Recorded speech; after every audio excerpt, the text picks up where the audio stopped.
I got a little bit of a flack when I urged young people to abandon universities altogether and let them crash on their own, but it turns out that I was far less off the mark than those who gave me the flack imagined. Students at the University of Chicago and beyond have their knickers in a bunch over the university administration's less than gushing stance on the dementia du jour, namely the trigger warnings, safe spaces, and all the rest. And remember, this is the alma mater of Milton Friedman and Dr. Thomas Sowell. Oh, how the mighty have fallen. Let's explore.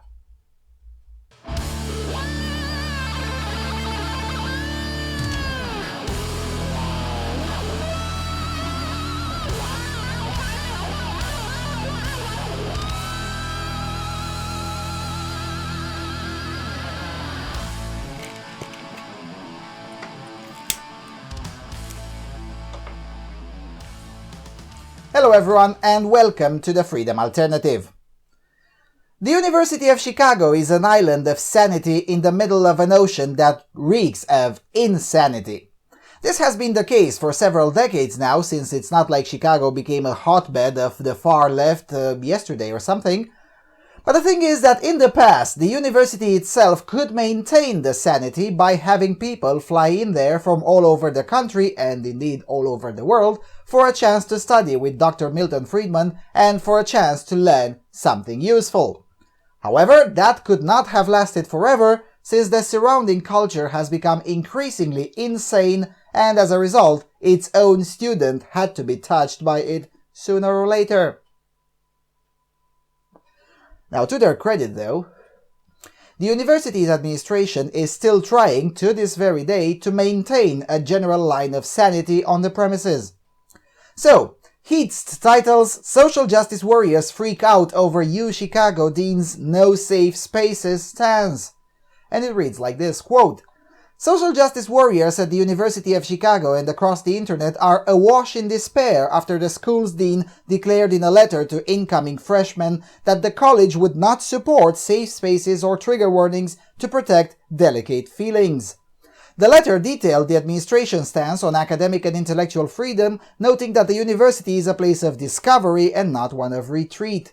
But that hasn't stopped supporters of safe spaces from asking for a safe space from the letter itself. One student told DNA Info that the administration was asking students to check their compassion and their experiences at the door. Another, the head of the campus sexual assault survivors network, said that this was simply the latest failure by the college to cater to interest groups.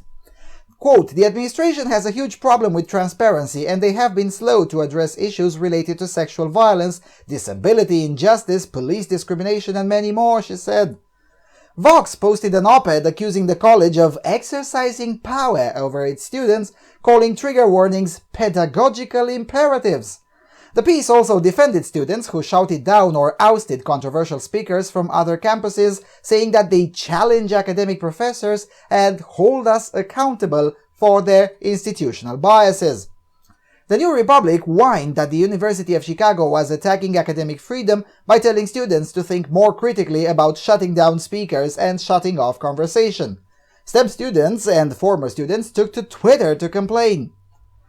The letter from the dean, the school has now repeatedly reiterated, is not an outright ban on safe spaces or trigger warnings. Professors are still free to give a heads up to their students, and the more delicate students are still free to gather in out-of-the-way places for crafts time, while other, more intellectually mature students discuss controversial topics.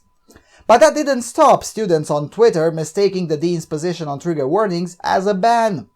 They launched into social media diatribes about the importance of warning people that they might encounter uncomfortable situations and ideas. Others just went on a tangential attack, critiquing the school's traditional approach to economics, the school's reluctance to alter its policy on investigating incidents of sexual assault at the request of radical campus feminists, and some just seemed to miss the point altogether. Given the situation at Mizzou, it's likely social justice warriors are right about one thing, that UChicago is looking for a good public relations angle on the ongoing battle for control of college campuses. The school caters mostly to students looking to study economics and the sciences, and people in those programs might not be as interested in the University of Chicago if they think it is a political battleground. The university is making sure that social justice warriors don't end up ruining the school's bottom line, something likely important to a school that has historically been home to some of the world's most notable economists.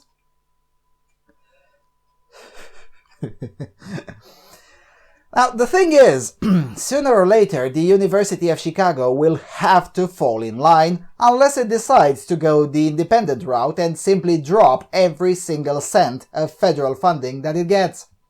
Unless that happens, there are very little avenues for this university to pursue in its quest to stay free from the progressive disease.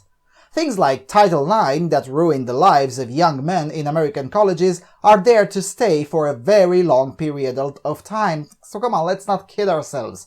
I mean, Trump is not going to touch those, if he wins, nor will the next president due to be elected in 2020.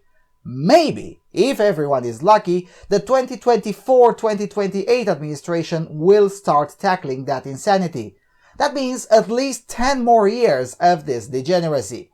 A university, even a prestigious one like Chicago, cannot last financially for 10 years whilst ignoring the federal policy and the generalized culture of other campuses. This is why I think the dean's attempt to be reasonable will fail, and this is why I maintain that the best course of action is to simply abandon universities altogether.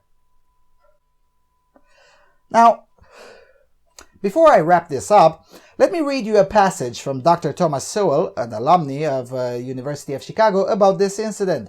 Quote, "By contrast with many other colleges and universities where speech codes restrict what students can and cannot say, freshman students entering the University of Chicago have been informed by a letter from the Dean of Students that freedom of expression is one of that institution's defining characteristics. The Dean of Students spelled it out. Members of our community are encouraged to speak, write, listen, challenge, and learn without fear of censorship. Civility and mutual respect are vital to all of us, and freedom of expression does not mean the freedom to harass or threaten others. That such things need to be said is a painful commentary on the academic world in general. It is doubtful if any such declaration or policy could be made at any of the Ivy League universities, which are bastions of political correctness. At Harvard, not only have invited speakers been shouted down and sometimes assaulted, even a Harvard professor's classroom was invaded by disruptive students who didn't like what he was teaching. Such things have also happened at Berkeley and other elite institutions across the country, as well as at less renowned institutions. The uniqueness of the University of Chicago is not something new. Back in the 1960s, as campus riots spread across the country and academic administrators caved in to even the most outrageous demands, dozens of disruptive students were simply expelled from the University of Chicago, and dozens more were put on probation. As Professor George G. Stigler, a Nobel Prize-winning economist, said, "Our faculty united behind the expulsion of a large number of young barbarians." But such faculty support required a sense of mission beyond the quiet life on campus in which to pursue one's own career. Even as grade inflation soared and failing grades virtually disappeared in some colleges and universities across the country, that was not true among professors of economics who had been trained at the University of Chicago.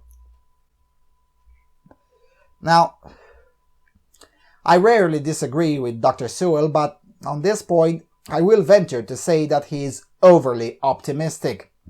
The times of insanity in the campuses can only be in the campuses can only be brought back through bankruptcy. Now, one should simply vote with one's wallet, and unfortunately for those in the academe, that coincides to voting against any campus of any kind in most of Western Europe and everywhere in North America. And with that being said, thank you for watching, and I'll see you around on Freedom Alternative.